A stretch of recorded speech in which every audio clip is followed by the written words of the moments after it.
Friends, good morning India, welcome to the official YouTube channel. देश मेरा जल रहा है, आग लगी है सीने में, हुक्मरां सब व्यस्त हैं खून गरीब का पीने में, तो राम मंदिर या बाबरी का पक्ष नहीं मैं लाई हूँ, घायल भारत चीख रहा है, चीख सुनाने आई हूँ। परम आदरणीय सभापति महोदय, मंचासीन निर्णायक मंडल समिति एवं उपस्थित मेरे प्यारे साथियों, मैं आरक्षी खुशबू चौहान केंद्रीय रिजर्व पुलिस बल आज सदन की राय से असहमत होते हुए वक्ता विपक्ष में अपने विचार प्रस्तुत करूंगी। महोदय, दर्द हद से तब गुजरने लगता है जब मेरी आंखों के सामने ताज, पुलवामा, छत्तीसगढ़ में शहीद हुए जवानों के शत विशत अधजले शरीर के टुकड़े, रेत के टीलों से ऊपर जाती लाशों के ढेर और कश्मीर की खून से सनी लाल रंग की सड़कों के दृश्य सामने आते हैं। उस पर मेरे प्रतिपक्षी महोदय का कहना ये कि मानवाधिकारों की अनुपालना करते हुए देश से उग्रवाद और आतंकवाद को समाप्त किया जा सकता है। महोदय, अब तो हमारा तिरंगा झंडा भी हमसे ये पूछने लगा है कि क्या बात है भारत, आजकल फहराने से ज्यादा मैं कफन में दफनाने के क्यों काम आ रहा हूं। महोदय, हृदय तो उस दिन फट गया जब बूढ़ी मां अपने बेटे के चिथड़ों को देखकर बोली कि साहब, आप तो भर्ती में 1 इंच भी कम नहीं लेते, मैं आधा शरीर कैसे ले लूं। महोदय, आज इन मानवाधिकारों के कारण इन आतंकियों के बंगलों की आकाओं की नाकफनी हंसती है और शहीद हुए हमारे जवानों के आंगन की तुलसी रोती है। जब एक शहीद हुए जवान की विधवा की वेदना चीख चीख कर ये कहती है कि प्यार भी भरपूर गया, मांग का सिंदूर गया, नन्हे नौनिहालों की लंगोटियां चली गई, छोटी छोटी बेटियों की चोटियां चली गई और आपके लिए तो एक आदमी मरा है साहब, मेरे घर की तो रोटियां ही चली गई। महोदय, किसी भी युद्ध को जीतने के लिए पहल करना सबसे ज्यादा आवश्यक है, क्योंकि इतिहास गवाह है कि पहल करके बड़े बड़े युद्धों के परिणाम बदल दिए गए हैं। परंतु आज मानवाधिकारों के कारण हमारे देश के जवान इस कदर बंधे हुए हैं कि अपनी ड्यूटी पर खड़े होकर भी वो आज पहल करने से डरते हैं, क्योंकि महोदय भविष्य में उन्हें कटघरे में खड़े होने का डर सता रहा होता है। वो ये जानते हैं कि चाहे एक उग्रवादी की राइफल से निकलने वाली गोली को ये तय करना पड़े या ना पड़े कि वो किसे लगेगी, लेकिन हमारी राइफल से निकलने वाली हर गोली को ये निर्णय लेना पड़ता है कि चाहे वो किसी निर्दोष को लगे, दोषी को लगे या ना लगे, परंतु किसी निर्दोष को नहीं लगनी चाहिए। यदि ऐसा हुआ तो ना तो ये समाज हमें छोड़ेगा, ना ही तिल का ताड़ बनाने वाली ये मीडिया हमें छोड़ेगी। और महोदय, मानवाधिकार के तले किसी जवान को दबाकर युद्ध के मैदान में छोड़ देना कोई वीरता नहीं, एक आत्महत्या है। क्योंकि महोदय, फूल को श्रृंगार दो ये मुमकिन नहीं और एक वीर को झनकार दो ये मुमकिन नहीं। जो हाथ बांध दे सेना के, ऐसे मानवाधिकार का पालन संभव नहीं। महोदय, आज सत्यनिष्ठा के मार्ग पर चलते हुए भी हमारे देश का जवान इन आतंकवादियों, इन पत्थरबाजों से डरता है, क्योंकि वो जानता है कि उसकी राइफल से निकलने वाली गोली अगर टारगेट को हिट नहीं भी करेगी तो भी 400 मीटर तक जाएगी, और यदि इस बीच वो किसी निर्दोष को लग गई तो महोदय हमें अपनी नौकरी से हाथ तक धोना पड़ सकता है। और महोदय, अपनी नौकरी को बचाने की खातिर एक जवान आज ये सोचता है कि चाहे सांप मरे या ना मरे, परंतु लाठी नहीं टूटनी चाहिए, क्योंकि आज हमारे देश के हालात कुछ ऐसे हो गए हैं कि चिरागों को हवाओं में उछाला जा रहा है, हवाओं पर भी रोब डाला जा रहा है। अरे हम ही तो बुनियाद है आंतरिक सुरक्षा की, और आज हमें ही नौकरी से निकाला जा रहा है।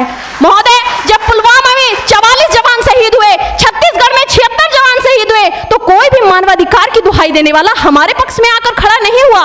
परंतु जब जेएनयू विश्वविद्यालय में एक देशद्रोही के द्वारा भारत तेरे टुकड़े होंगे, अफजल हम शर्मिंदा हैं जैसे देशद्रोही नारे लगते हैं, तो सारे मानवाधिकार के ज्ञाता आकर उसके पक्ष में खड़े हो जाते हैं। तभी तो क्या कहा था उस देशद्रोही ने कि तुम एक अफजल को मारोगे हर घर से अफजल निकलेगा। तो मैं भारत की बेटी अपनी भारतीय सेना की तरफ से आज ये ऐलान करती हूँ कि उस घर में घुसकर मारेंगे जिस घर से अफजल निकलेगा, वो कोख नहीं पलने देंगे जिस कोख से अफजल निकलेगा। उठो देश के वीर जवानों, तुम सिंह बनकर दहाड़ दो और एक तिरंगा झंडा उस कन्हैया के सीने में गाड़ दो। महोदय, अंत में अपनी वाणी को विराम की ओर ले जाते हुए मैं सिर्फ इतना ही कहना चाहूंगी कि मुझे अफसोस है अपने देश की न्यायिक प्रक्रिया पर, जहां आज भी रात के 12 बजे अजमल कसाब जैसे आतंकी के लिए सर्वोच्च न्यायालय के दरवाजे खोल दिए जाते हैं। ऐसे देश से मानवाधिकारों की अनुपालना करते हुए आतंकवाद और उग्रवाद से कभी नहीं निपटा जा सकता। मानवाधिकार के नाम की दुहाइयां देने वालों, सीमा पर लड़ा नहीं जाता चरखों से शोलों के आगे, रामायण पढ़ी नहीं जाती सीमा पर गोलों के आगे। धरती के घोर कुहासे को एक केवल एटम बम ही कर सकता है। जय हिंद, जय भारत। करा रही है मानवता आतंकवाद मिटाने को, भारत भी तैयार खड़ा है आतंकी निपटाने को। जब भी बड़ा है पाप धरा पर, हमने ही बोझ उतारा है। हम राम कृष्ण के वंशज हैं, जिसने रावण और कंस को मारा है। आदरणीय सभापति महोदय, निर्णायक मंडल एवं बहादुर साथियों, मैं राइफलमैन मृत्युंजय श्रीवास्तव असम राइफल्स का प्रतिनिधित्व विषय के विपक्ष में करने जा रहा हूं।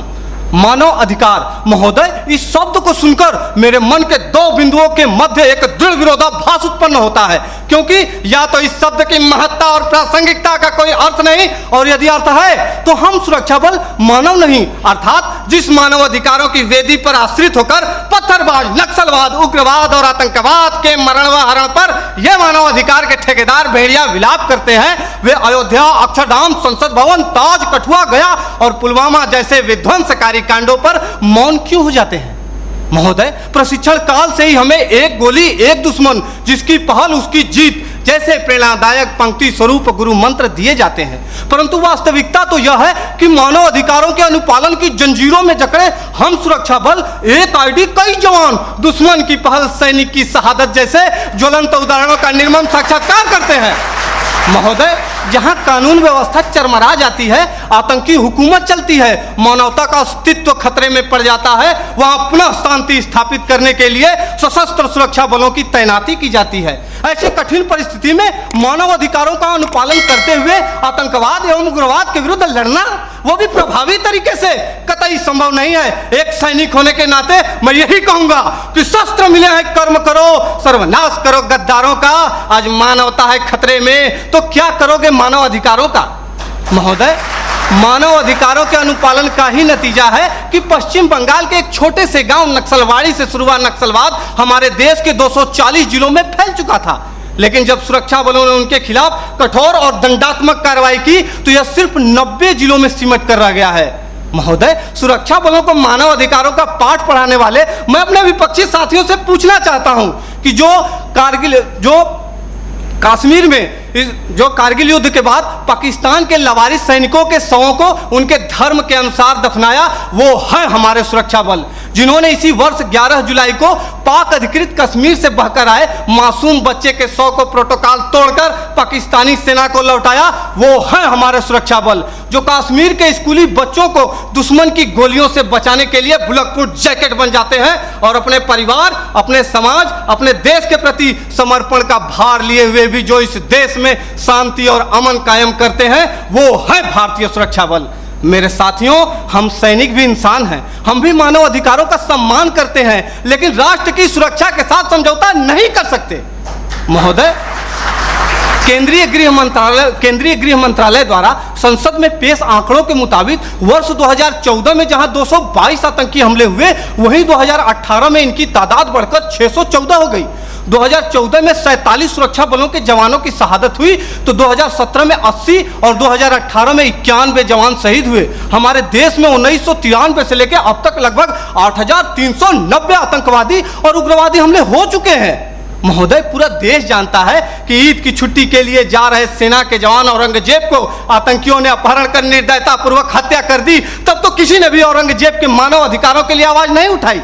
वही खुखार आतंकवादी अफजल गुरु को कानूनी प्रक्रिया के तहत फांसी की सजा दी गई, फिर भी हमारे देश के प्रतिष्ठित शिक्षण संस्थानों में राष्ट्र विरोधी नारे लगाए जाते हैं। दर्द तो हद से तब गुजर जाता है जब सर्जिकल स्ट्राइक और एयर स्ट्राइक जैसे सफल ऑपरेशनों के लिए हमसे सबूत मांगे जाते हैं। हमारे धार्मिक ग्रंथों में कहा गया है कि सीता हरण किया रावण ने, मानवता को ललकारा था, श्री राम प्रभु ने रावण को लंका में घुसकर मारा था। हम उन्हीं राम के अनुयायी सम्रानर हार नहीं सकते, जो रच रहे षड्यंत्र उन्हें क्या घुसकर मार नहीं सकते? महोदय, मैं अपने विपक्षी साथियों से पूछना चाहता हूं कि जब आतंकवादी हम पर अंधाधुंध गोलीबारी करें तो क्या हम सफेद झंडा लेकर मानव अधिकारों का शांति पाठ करें? आतंकियों को पनाह देने वाले स्थानीय लोग हम पर गाली गोली और पत्थर बरसाते रहे और हम उन्हें प्यार बांटते रहे?